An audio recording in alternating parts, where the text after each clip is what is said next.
pupunta ulit kami dun sa labas. Time check tayo. It's 5. What time ngayon? 5:45. Oh, 5:45 AM dito sa RIYADH, KSA. At ngayon, time namin para magpa-init ni Bibi. So, ngayon, may bago tayong pupuntahan. Punta tayo doon sa rooftop kung saan makikita natin yung akyat ni Haring Araw at saka yung buong RIYADH. So dito lang siya makikita ang buong RIYADH. Maano mo lang, makikita mo lang yung mga building, nagtataas ang building dito. So tara, punta tayo doon.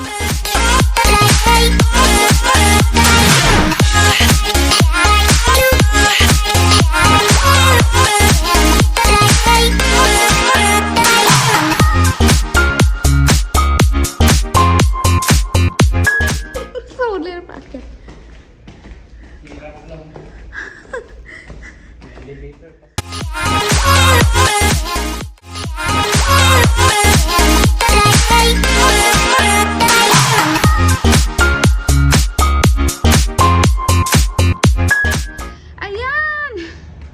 Sunrise! Yay! Naunahan tayo.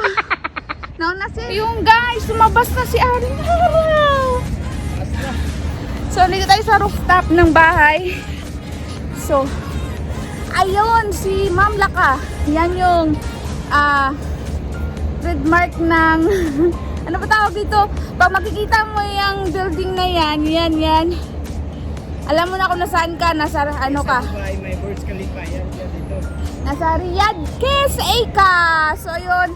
At alam, naingal ako kaakyat. At meron pang isa, ayun, yun. Yun. Yun, ay sabi yung bandasan. Ayun. Kasi masyado makita dito. Dito pa. Ayun guys, yun siya. Masa ba? Saan ako banda? Ayun. Yun. Yan. Yan, yung tinatawag namin na Lord of the Ring. Na may bula. Ayun. Kung nagkakash na yun siya ng electricity. Kasi grabe pag kumidlat dito. So si baby. Hello. Hi. Say hello to our subscriber. Hello. Ang laki ng daan. Yan. Yang daan na yan. Papunta doon. Yun. Diba? Ang ganda. Ang ganda ng view. Masarap pag ganitong oras.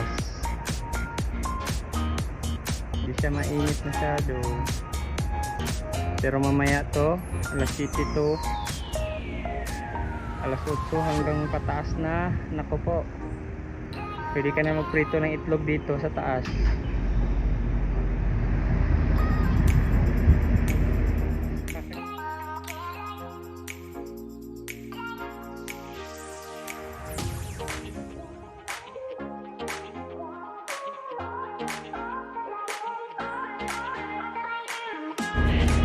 Yan.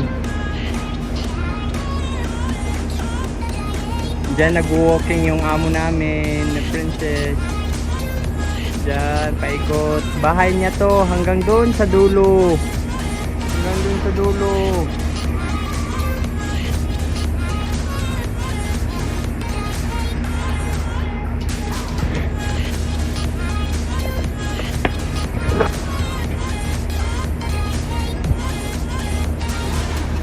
Diyan kami nagbabalibol mga Pinoy pag walang amo.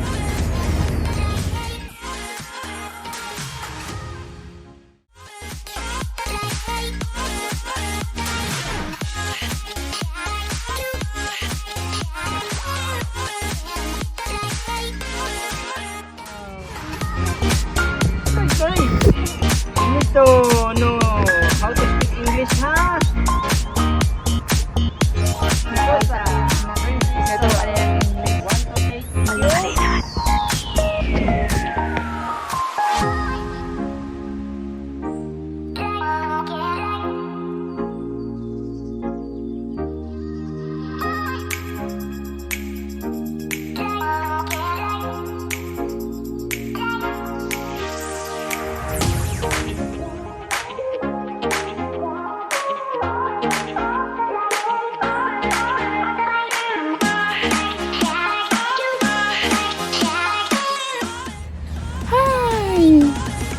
init. Ang ganda-ganda ng init. Hindi ako nakasuklay. Bagong ligo kasi ako, guys. Hindi ako nakasuklay. Yan yun na. Ganyan talaga. Ang ganda ng init. Ang sarap-sarap. Ngayon, 6:30 ng umaga dito. Hindi pa masyadong mainit yung araw. Pero pagdating ng alas 7 o alas 8, nako, ang sakit na ng init. So, maya-maya, bababa na din kami kasi iinit na. At baka mangitim kami. So, ayun yung magtatay. So, yun. So, ayun. Pasensya na kayo guys. Ganito lang talaga yung mabablog ko. At masishare ko sa inyo kasi alam niyo naman pag nandito tayo sa KSA o sa mga Arab country ay madalang nang makakalabas yung mga Pinoy. So, kunti lang yung masishare ko. So, bababa na kami kasi mainit na daw yung araw. Bababa na kami and so, see you again later kung meron pa akong maidadagdag sa vlog ko. So, see you guys!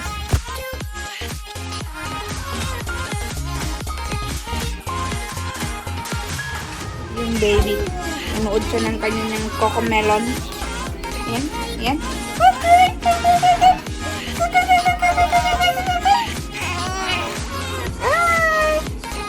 Hello! Ayun, yan ang nilalaro niya. Ginayan, daddy. Malaglag ikaw, boy. Ay, guys, baka nagtataka kayo. Morning, sasabihin ko matutulog na kami. Kasi, guys, baliktad yung tulog dito. So, yung tulog dito is yung araw. Kumbaga, minsan madaling araw. Tapos, sa hapon na natutulog yung mga amo. Tapos, magigising sila ng anong oras na. Wait lang guys, kay nag-anokso ka yung baby. Nagdura-dura ka na naman dyan.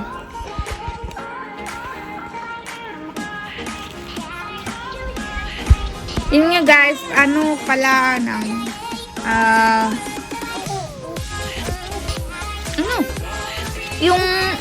yung mga amo namin kasi natutulog dito na mga daling hapon na, minsan alas 12, minsan alauna. So kami, sinasabayan namin silang matulog.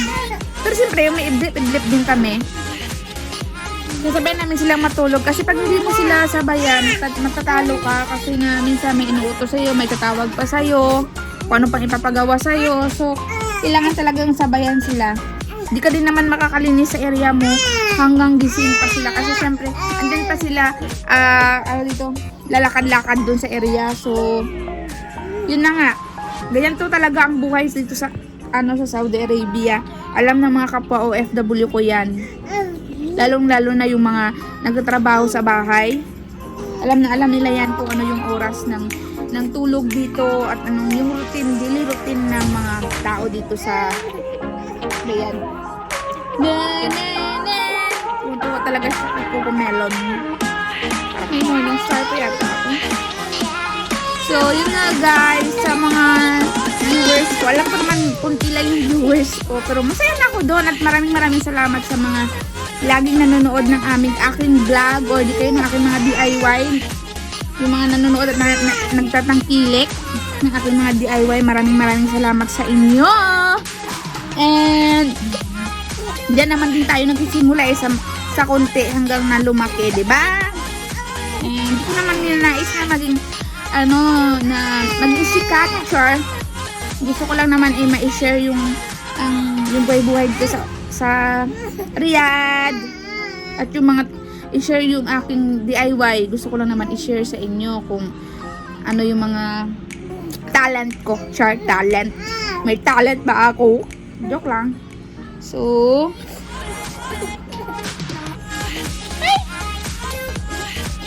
yun nga, magluluto yung asawa ko doon ng aming breakfast, lunch, and dinner. So, isang beses na kami kumain dito na guys. So, sa umaga, sa paggising namin, hindi ko naman kasi nasasabing umaga kasi madaling araw kami nagigising.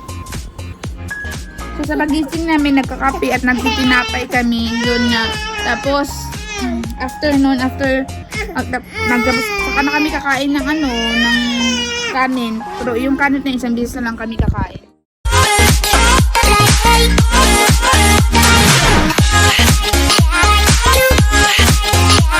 Hello! So, punta kami doon. Doon nagluluto kasi yung asawa ko ng aming ulam. So, dito kami nagluluto sa CR na to. Yan. Yun yung ginagamit.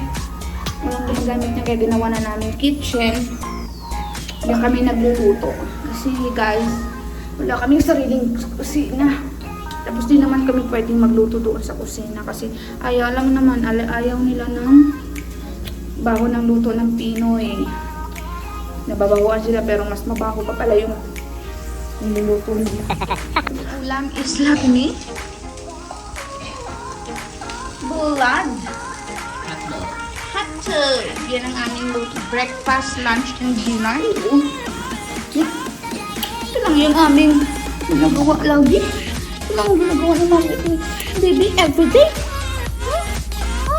Hello. Hello. Baby. Hey guys, so ayun, nagpapadidi ako sa aking baby. So, kaway-kaway sa mga mami na nagpapa-breastfeed ng kanilang baby. So, ngayon, nabasa ko sa sabi ng World Health Organization na maganda daw yung magpadidi sa baby. Magpa-breastfeed. Kasi nakakapag, ano tawag dito?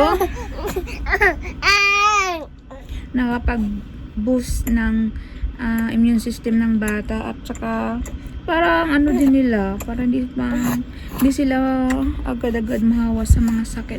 So, ganun. So, breastfeed tayo. Breastfeed tayo kay bebe.